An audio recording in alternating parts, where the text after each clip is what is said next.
hemen içinde bulunduğumuz hadiselerin tazyiki karşısında paniklememeli. Şimdiye kadar çok farklı eltaf-ı sübhaniyede bulundu. Kim bilir sırada nasıl bir lütuf var. Belki öyle bir lütfu hazırlamak için de büyükleri yaptığı gibi bizim gibi küçükleri de bir tazyikten geçiriyordur. Büyüklerin derecelerinin ilasına vesile olsun diye temsil ettikleri makamın, konumun hakkını versinler diye tabiri diğerle arş-ı kemalatlarına uygun bir tazyike maruz bırakmış. Zilliyet planında gölge, nisbi o işi götürenler onları da böyle bu türlü taziklere maruz bırakarak kendisine daha yürekten yönelmemizi istiyordur. Muzdar olmayınca, yani sebepler bütün uçup elden gitmeyince müsebbibül esbaba çok defa yönelme zor olur. Şeklen insan yönelse, el kaldırsa, başını yere koysa, yalvarsa da ızdırar halinde bütün sebeplerin çekip gittiği anda sadece Hazreti Müsebbibül Esbab'ın Hazreti Pir'in ifadesiyle nuru tevhid içinde sırrı ahadiyetin zuhur etmesi çerçevesinde, ölçüsünde, seviyesinde insan ona yönelemeyebilir. Bu açıdan da o tazikler bile kendisine yürekten, bütün benliğimizde kendimizden sıyrılarak, kendimize takılmadan, kendimize takılarak onunla aramızda bir husufa ve küsufa sebebiyet vermeden, bize gelen şu Allah'ın önünü kesmeden, daha rahat, aydınlık içinde ileriye doğru yürümemiz için böyle muhakkat bir ızdırar haline diyeyim ben, itebilir yani.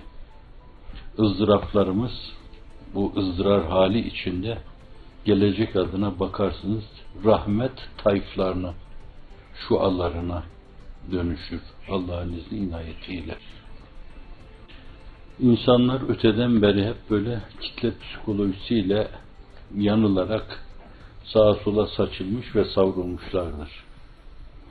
Fakat şöyle böyle saçılıp savruldukları gibi akılları başlarına gelince derlenip toparlanmaları da katlanarak olmuştur Allah'ın inayetiyle. Bu heyet içinde olunca fert, ben yanılabilirim, bir başka Ali Efendi yanılabilir. Yanılma hepimiz için söz konusudur. Fakat baş başa vermiş, kafa kafaya vermiş, her meselesini ortak aklın süzgecinden geçiriyorsa, işte onların yanılma nispetleri çok azdır. Çünkü orada bir yönüyle birinin fikri diğerinin fikrini rutuşlar, onu bir yönüyle istikamete çağırır ve bunlar içindir ki Efendimiz sallallahu aleyhi ve sellem buyuruyor, men erade vehbehetel cenneti felyelzemil cema'a. Cennetin göbeğine otağını kurmak isteyenler cemaatten ayrılmasınlar. Toplu halde hareket etsin. Düşüncelerini o toplum içinde nazar itibar alsın, değerlendirsin. Analizlerini, sentezlerini toplumda yapsınlar. Herkesin aklına, düşüncesine saygılı olsunlar. Meseleleri kendi darlıkları içinde ele almasınlar. Dahi bile olsa, 10 dahi dimağını bile taşısa, 5 tane insanla istişare etme kıymetinde değildir bu. 10 tane dahi dimağı taşıyan insanlar, 5 tane düz insanla istişare etme seviyesinde değildir. Ve başarılar da o nispetle olur. Arkadaşların bu çizgiyi takip ettikleri istikametinde kanaatimiz tamdır.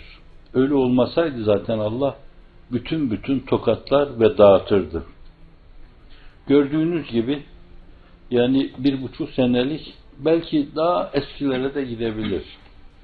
Yani 60'lı yıllara gidebilir. Balyoz. 70'li yıllar balyoz. 80'li yıllar balyoz. 28 Şubat balyoz. Sürekli hep böyle balyoz gelmiştir. Fakat balyozlandıkça hem kemiyet hem keyfiyet açısından Sanki onlar sizin daha fazla inkişafınıza vesile olmuştur. Bir taraftan zat-ı üluhiyete tam da teveccüh etmek suretiyle ciddi bir metafizik gerilime geçmişsinizdir burada. Saflığınızı sıklaştırarak böyle bir dönemde bünyanın mahsus haline gelmek lazım. Tevfik-i ilahinin vesilesi Hazreti Pir vifak ve ittifaktır buyuruyor. Cebri vifak ve ittifaka sizi zorlamış. Derlenin, toparlanın demiş.